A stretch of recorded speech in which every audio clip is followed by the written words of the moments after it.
and welcome to Spiritual Guides in Alignment. If you're new to my channel, my name is Lorraine and thank you for coming to this video today. I've been contemplating whether I should, just like tell my story and just talk about why I started this channel in the first place and the purpose of it, and just like, just my story and why it means a lot to me that I made this channel, and so I don't like talking about this. It's very uncomfortable, but I've had many many signs and synchronicity, and just like I need to talk about this because I feel like not many people talk about it because they're afraid, or they're just scared, or they feel like they're crazy, or it's their fault. And I just feel like there's not enough people who talk about this, and so I want to discuss my story and just how I deal with it, so and why I made this channel. So in my childhood, I experienced a lot of abuse, a lot of just emotional, mental, and physical abuse from a very young age. I would say since the age I was born. So when I was younger, I used to live in Rhode Island, Providence, Rhode Island. That's where I grew up. That's where I was raised. I was there until grade 4 in elementary school in Rhode Island. And so, growing up, I was a very quiet child. I didn't understand much what was happening around me, but I knew within my heart that it wasn't okay and that something was wrong. I was taught to shut up, that what I had to say wasn't important, what I felt or saw didn't happen, or that I was crazy, or it didn't happen, right? So growing up,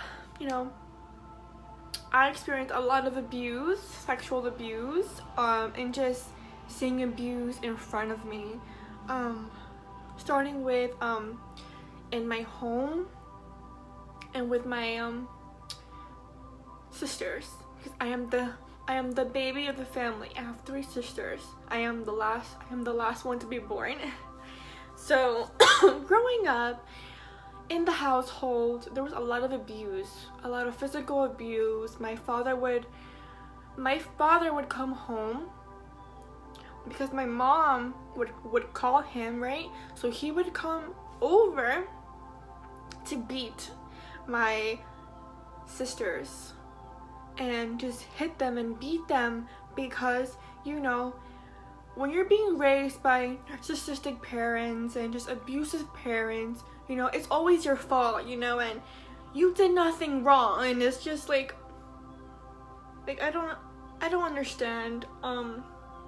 So my father would come over and he would beat them in front of me. Mind you, seeing this, I'm only 4 years old, okay, or 3, I don't even know, but I just was really, really, really young. I would say 4 because I still had a bib in my mouth and I would watch this. So he would beat them, punch them, kick them, spit on them in my face in the living room, in front of my mom, and she would just watch.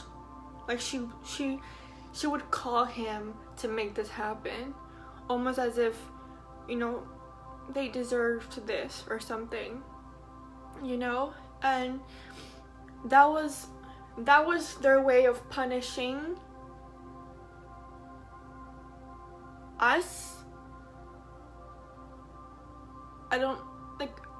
I still don't understand, I still don't understand But as a child, my sisters, you know, like, they're just kids. Like, we were just kids. We were just kids who, you know, just did things. We had friends. We would go out, hang out with our friends, you know, and just like, they would hang out with their friends and hang out, you know, and do things. But I don't think that, you know, you deserve to get beat up and spit on and hit with punches to the point that you're bleeding. I don't think that's okay.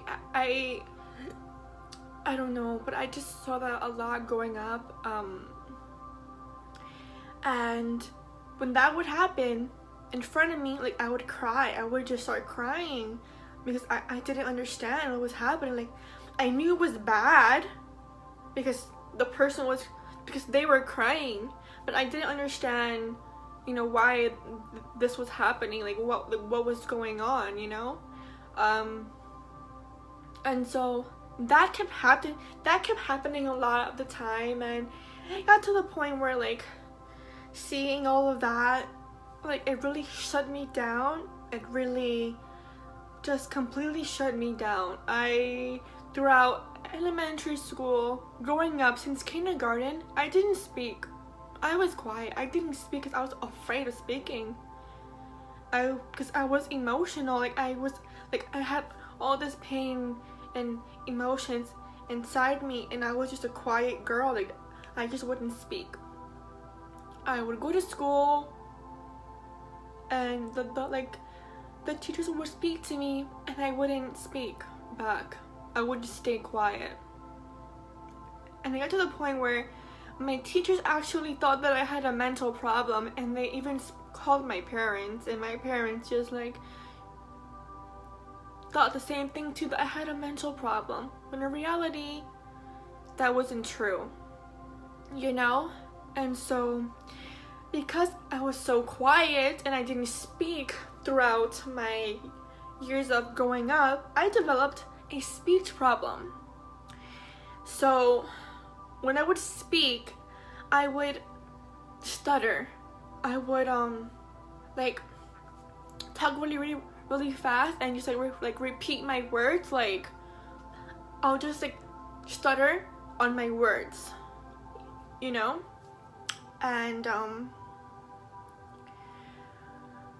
this day, I still struggle with that. Like, sometimes when I get nervous, or, you know, put on the spot, or like when I'm in situations where I feel uncomfortable, I stutter, and I struggle with that a little bit today. And so, you know, the abuse kept happening and happening and happening, till the age of, let me see, 18 years old. Until 18 years old, the abuse kept happening. I would see my mom, you know, beat my sisters, and my father hit my sisters in my face, and like, they would just tell me, why am I crying? They would ask me, why am I crying? When they were beating my sisters up, why am I crying? That I shouldn't be crying. Why am I crying? Why am I crying? It's not happening. It's all in my head. I'm crazy. And so, I remember this one time, me and my sister, the middle one, and me and my mom were driving to my aunt's house, and I guess, you know, my mom and my sister, like, were fighting, you know, but my mom is the one who starts arguments over anything, just to argue, because that's how toxic parents are, right? They're either body shaming you, or just criticizing you, or telling you what you cannot do, and what to do, and how to look, and how to act, right? And so my sister got out of the car when we arrived at my aunt's house. My mom stayed in the car, and my mom was furious. I was in the back seat, in the baby seats. I have no idea, like, what you call those, like, baby seats that you put a baby in to buckle like the baby car seat. I was sitting in one of those still. I was very young. And so, my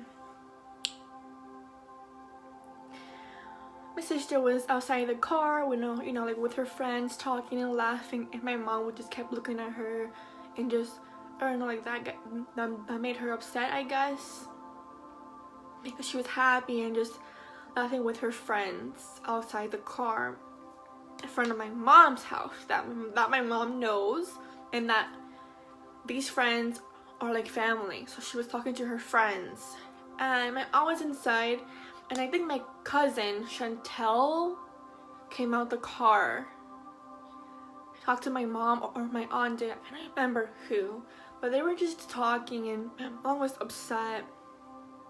And then whatever, like 30 minutes went by, that conversation ended, my sister came back in the car, and the moment she came back in the car, my mom punched her in her face, and she started bleeding, and she started crying, and I saw this happening.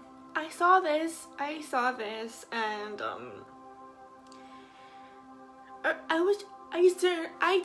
I didn't know what was happening. I was really confused. I just know that it was bad.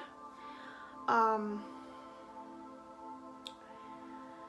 then I guess the night ended like that. They didn't go. She didn't go to the hospital because she would get in trouble for, you know, finding out that she hit her. And so we went home, and then that's basically it. She had like a cut on her lip, I think, or her nose. I don't know like which one, but that's what happened that night. Yeah, there's a lot of abuse growing up, and let me see what else I can remember.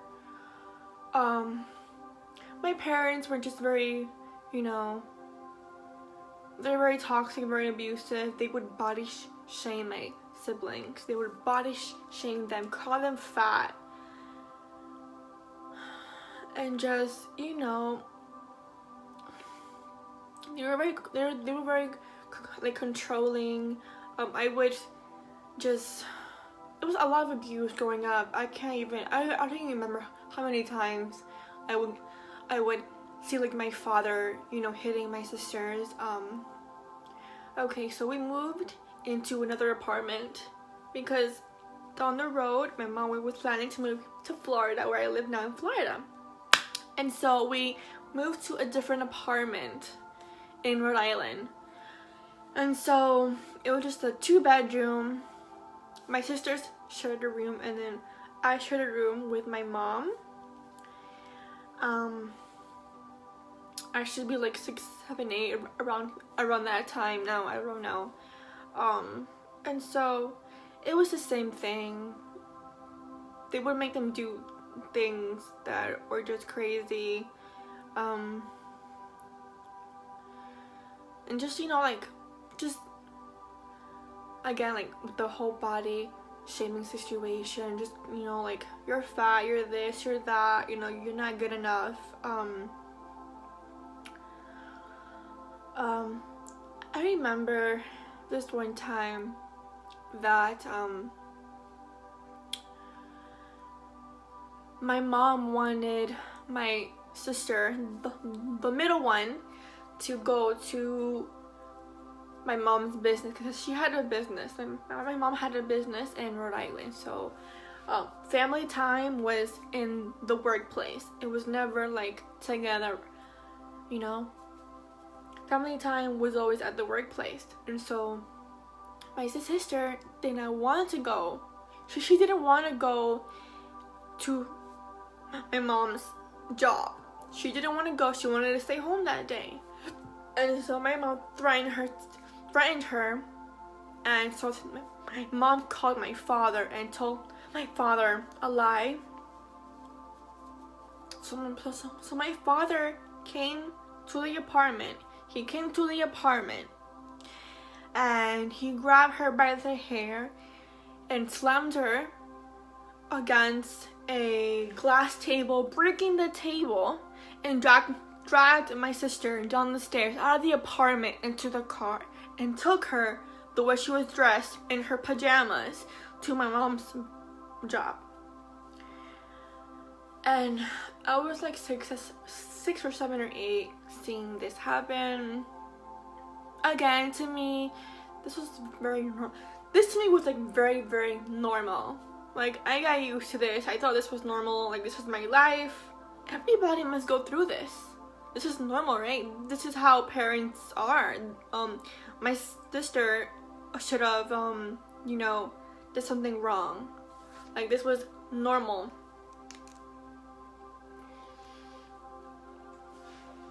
And so, you know, that kept happening, and I don't know, I got used to it. To seeing a lot of abuse, to seeing that always happen. And the reason why, you know, I'm saying this because, like, it's very important to me, and it's something that really, really, really, really, really has hurt me growing up, and I didn't understand.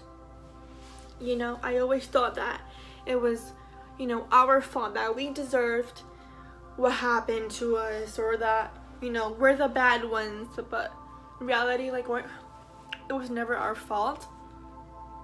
And so just a lot of that kept happening, just like a lot of abuse, and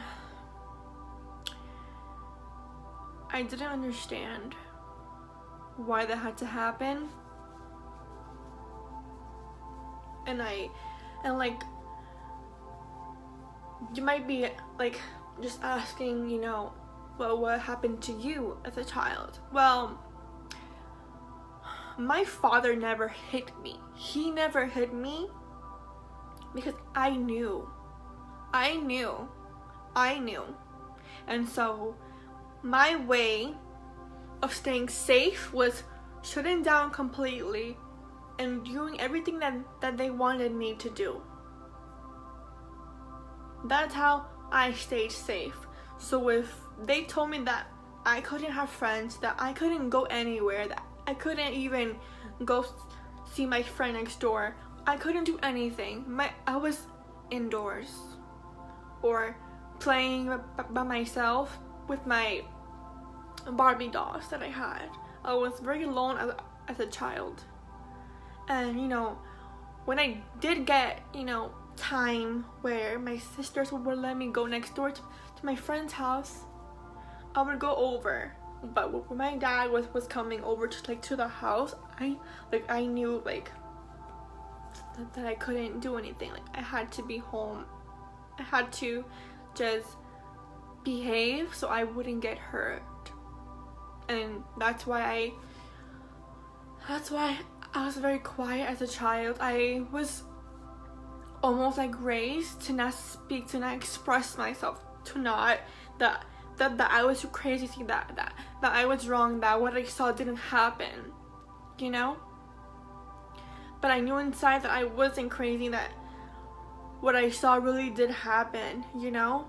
And so that's why I developed a speech problem, which sometimes I stutter. And to this day, I struggle with a little bit when I'm nervous or like put on the spot. And so I really just wanted to just tell my story and just speak my truth, because so many people don't really speak about this, or they just hide it, or like just hide it under the rug, you know? Let me see what else. Okay. Other than the abuse that I experienced, from I was like, what, 4 or 5, 6, yeah, 4 or 5, 6, going to my aunt's house. You know, I had cousins that I loved. I had 2 male cousins and 1 female cousin. They were all siblings, right? My aunt's children. And so they were grown. They were like at least in their 20s. All 3 in the 20s or going into their 20s. And so I was like a little baby, like 4, 5, 6 years old. And so every time my mom was busy, she would drop me off at my aunt's house. And my aunt was a very sweet, loving person. She took care of me when my mom was, you know, busy or working. And so my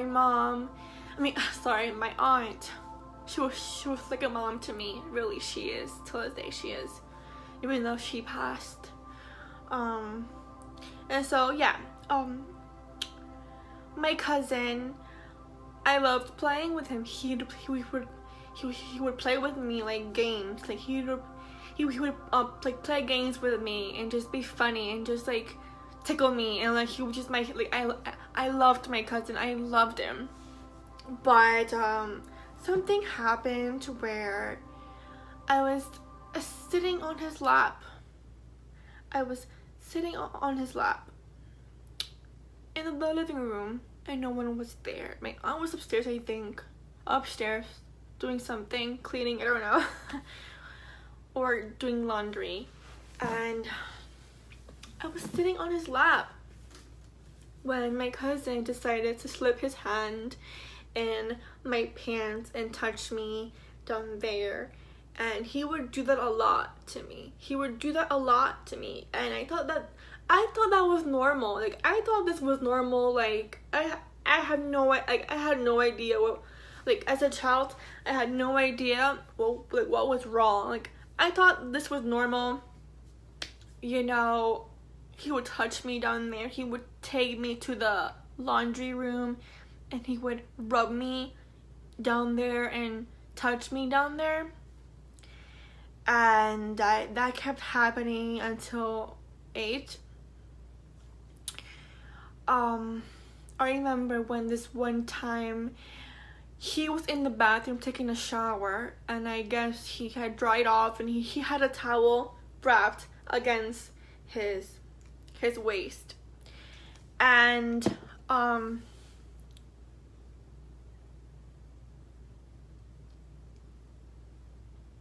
went in because he called me. So I went in to see what he was doing, you know. And out of nowhere, he took off his towel. Like, he took off his towel, and I saw his, you know, his thing, and I screamed, and I ran out the bathroom. And my aunt comes running in, like, what happened? What did he do to me? Like, why did I scream? And, you know, he lied about it. He denied it. Nothing happened. And so, you know, he told me not to tell anyone. And so that right there, that part of what happened, like that part, like I never really dealt with. I never really, you know, told anyone until now on camera. And so just a lot of abuse happened, and it was really hard for me to deal with this, and a lot of anger growing up. I'm 24 now,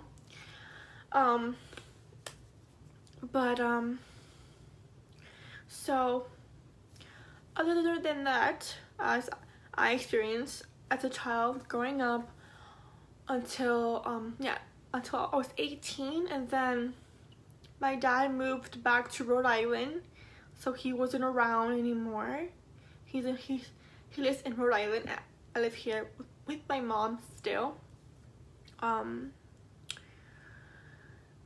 which is kind of hard because, you know, she just, you know, I deal with a lot of body shaming, a lot of verbal and mental abuse and emotional abuse, to the point that I decided to cut ties with her.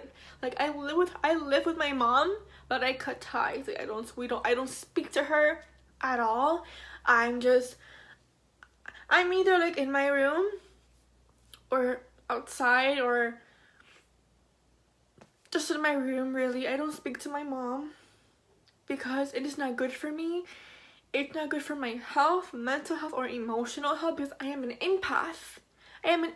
So I soak up a lot of energy, a lot of negative energy, and energy in general. So I decided to cut ties because she's not good for me. She's not healthy for me. And I'm not gonna, you know, stay in a toxic relationship because it's not good for me. It doesn't matter if it's your mom, your husband, your dad, your brother, your sister, your friend, or your boyfriend. It doesn't matter. If it's toxic, it's toxic, you know? And I don't speak to her anymore. I cut ties with her. I live with her, but I don't speak to her. The way I did that was by just realizing, I can't, you know, like, right now, I'm trying to get my, money situation, back to normal so that I can move out and just, like, follow my dreams and what I want to do, but I cut that with her because it's not good for me. And, you know, I deserve better.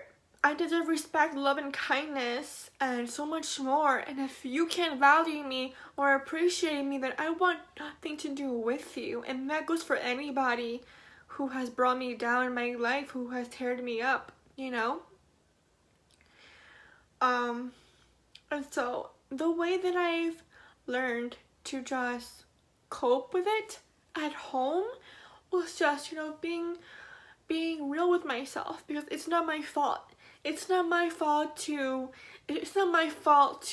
fix it or fix her or try to alter myself or fix something within me so that this can work out, because it's not gonna work out.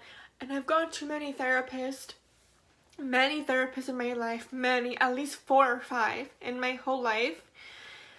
And it's like, I just find that they tell you, like, the past is the past and the past doesn't matter, or, you know, what are you doing wrong, or, you know, maybe it's something that you said to set them off, or, you know, how can you make this work with them? And it's just like, it's no, like, I just find, like, so many therapists out here, like, don't know, like, what they're doing when it comes to abuse. And they're not, like, educated enough to know how to, you know, handle someone who's gone through abuse. Whether that be emotional, verbal, mental, or physical, or sexual. Like, I've gone to many therapists. The last one I did, it just didn't work out. I just felt like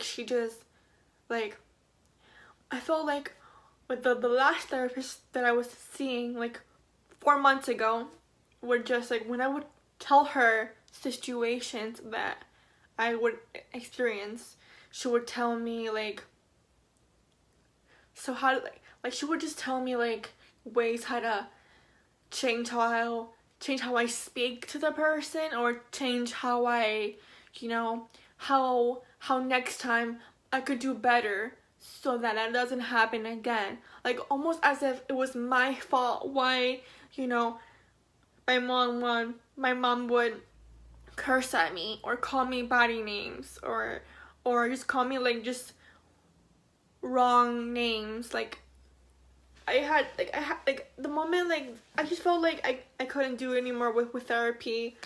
I still haven't found someone who's really good who can help me with that. So I decided to just do it on my own, do my research, you know, and just educate myself and know that it's not my fault. It's not your fault if you're going through what I've gone through, or what I am still going through. It's not your fault. You have nothing to change within yourself.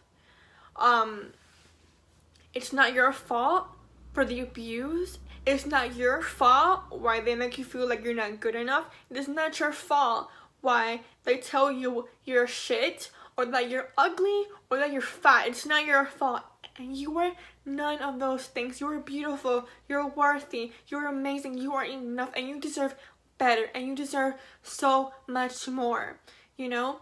And for me, like, I had no one to vent to about this situation, because I feel like the people that I would go to for advice would just almost like belittle the situation, or tell me, oh, it's not that bad, or what did you do wrong, or just like make me feel like it's something within me that I need to change, you know? And so I wanted to make this video to just tell my story and just speak my truth and be authentic and just, you know, help anyone who's in, you know, a toxic and abusive situation, either with a parent or a sibling or a husband or a boyfriend, like whatever it might be. Like, you deserve so much better, and it's gonna be okay, because I just feel like there's no resources out there for people who live and with the abuser. There's not enough resources on that, at least on what I found online. To me, there's not enough resources online for those who live with their abuser. There's only abuse with people who have gotten out of it and are out of it, but not enough for those who live with their abuser still. And so one way that I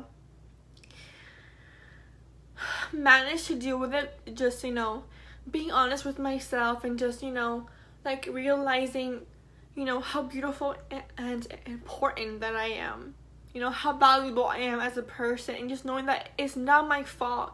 It's not my fault, you know, and it's not your fault. And if you can find somebody in your life who is trustworthy, or just someone who's gonna listen to you and have your back and make you feel like you're crazy, then go for it, you know? Or if you can find a therapist who is really knowledgeable and has the experience to work with you through the roots, and not cut off the roots and be like the past is the past and now it's the present, then you don't want that. But if you can find a therapist who is willing to work with you from the beginning, from the main roots, and break it down little by little, then go for it. And, you know, I hope you can find that. But for me, I haven't been able to find that in a very long time. And my way of protecting myself, because I live with my mom still, I live with her still, is making a protecting guidelines sheet. So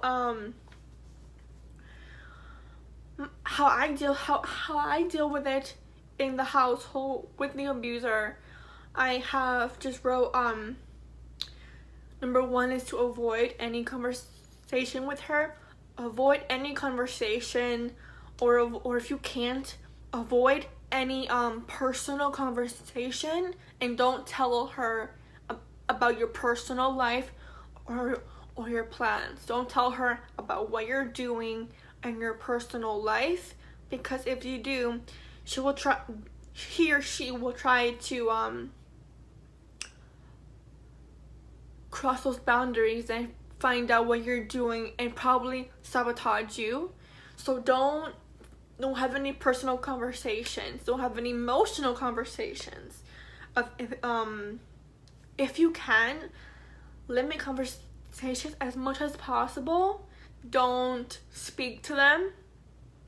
If they speak to you and if they ask you, how's your day, or what are you doing right now, keep it simple. Keep it simple. Be like, oh, fine. Keep it very, very simple, so that they're not entertained and that you can just walk away from the situation. You do have the right to walk away when they're being aggressive, controlling, and pushy in your face. You have the right to walk away. You have the right to walk away. Yes, you do. You don't have to stand there and take in any abuse, any verbal abuse. You can walk away. And if they get aggressive, you have the right to call the police. Okay? That's how I deal with it.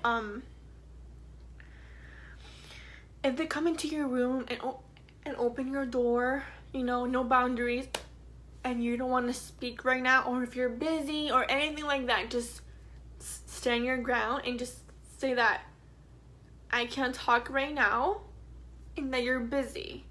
If they get angry, abusive, or just any loud and pushy, walk away, leave, go somewhere else, leave, walk away, go for a drive or something, you know.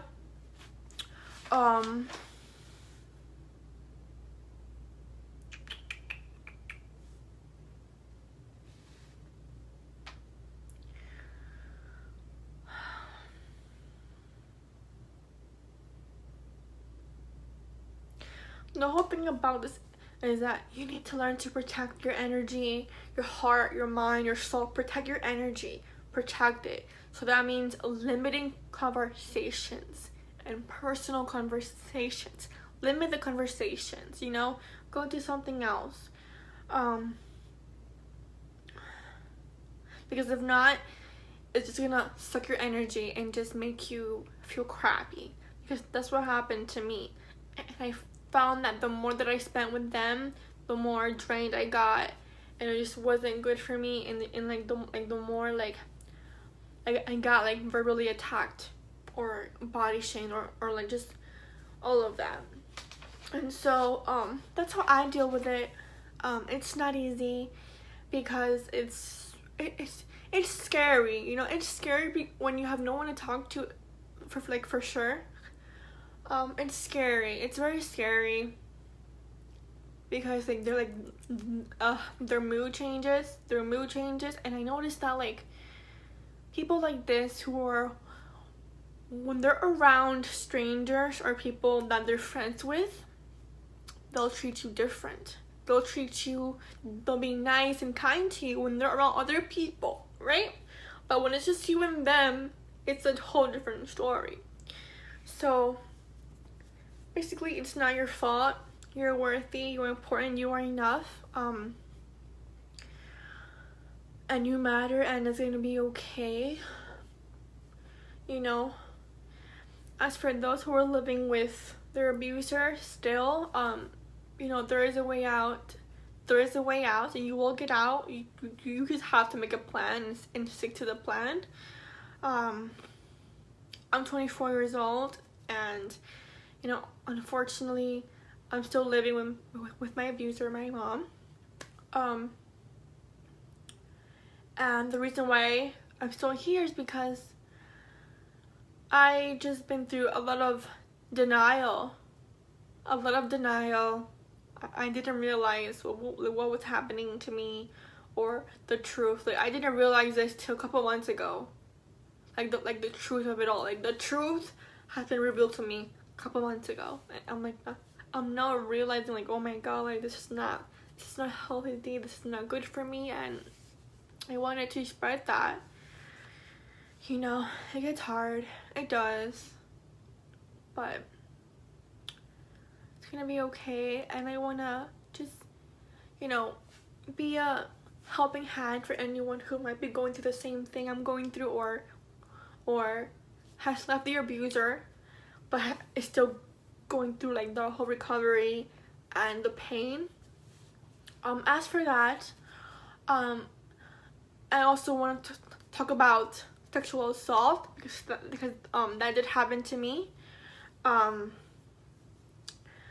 was in a relationship with my ex-boyfriend of 3 years. I met him in high school, my senior year, and we were high school sweethearts. And he was my everything. I met his family. He was my everything. Whatever. I can't speak. As the 3 years were passing by, I knew that I wanted to just, you know, be on my own, because it was very abusive towards the end. He was very pushy. He would push me. He would, you know, curse at me, like yell at me, and just be aggressive. And I just felt like I didn't want that anymore, you know. And he was also very controlling. And so going through this, was very hard. I broke up with him in 2016. And we're together for 3 years. It would have been 4 years last year. And so I broke up with him because I just felt like my heart just wanted to be on my own, and I got tired of it. Just like he wouldn't give me my space. Like it was a lot. It was just like he wouldn't try at all in the relationship. He wouldn't try. He wouldn't do anything. And so I wanted to be alone. And just like, you know, like he was very very verbally abusive. Like he would curse at me. Like towards the end of our relationship, he would just curse at me. He would push me around. He would just, you know, it just wasn't good. And when I broke up with him, he took that really hard. He didn't understand, and like he would just yell at me and just make me feel like I was wrong, just like guilty, you know. And so when I broke up with him, like 2 or 3 weeks ago, not now, like in 2016,